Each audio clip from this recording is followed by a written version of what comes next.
Նորոգության բանալին, եթե մենք ցանկանում ենք աճել քրիստոնեության մեջ, կրելով Աստծո խոսքի ազդեցությունը, մեր նպատակներից մեկը պետք է լինի Աստվածաշնչի վրա հիմնված համոզմունքներ ձևավորելը։ Համոզմունքն այն է, ինչին մենք հավատում ենք այնպիսի վճռականությամբ եւ ուժգնությամբ, որ դա ազդում է մեր կյանքի ոճի վրա, ինչ որ մեկը այսպիսի դիտարկում է արել։ Կարծիքը այն է, ինչը պահում եք դուք, իսկ համոզմունքը այն է, ինչը պահում է ձեզ։ Դուք կարող եք ապրել հակառակ ձեր կարծիքներին, բայց չեք կարող ապրել հակառակ ձեր համոզմունքներին։ Սա չի նշանակում, որ դուք երբեք չեք վարվում հակառակ ձեր համոզմունքներին, այլ որ դուք հետևողականորեն չեք խախտում դրանք։ Այնպես որ մենք պետք է ձգտենք համոզմունքներ ձևավորել, ոչ թե պարզապես կարծիքներ ունենալ։ Իհարկե, համոզմունքները կարող են լինել եւ լավ, եւ վատ։ Մեր նպատակն է, որ մեր համոզմունքները հիմնված լինեն Աստվածաշնչի վրա, այսինքն ստացված լինեն Սուրբ Գրքի հետ անձնական փոխազդեցության արդյունքում։ Այդ դեպքում ինչպես ձևավորել Աստվածաշնչի վրա հիմնված համոզմունքներ։ Գրքին կարդացեք Հռոմեացիներ 12:2 խոսքը եւ մի կերպարանվեք այս աշխարհի կերպարանքով,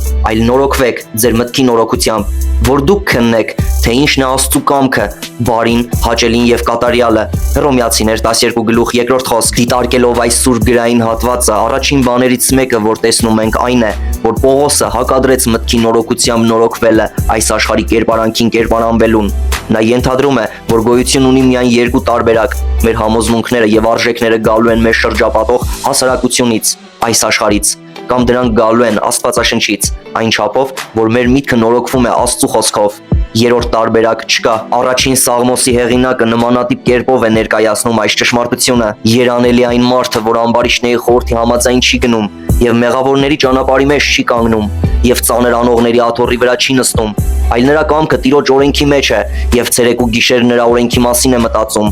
Եվ նա ջրերի գնացքում տնկված ծառի պես է, որ իր պտուղը տալիս է իր ժամանակին, եւ նրա տերևը չի թափվում, եւ ամեն ինչ, որ անում է, հաջողվում է նրան։ Սաղմոս 1:1-3 խոսք։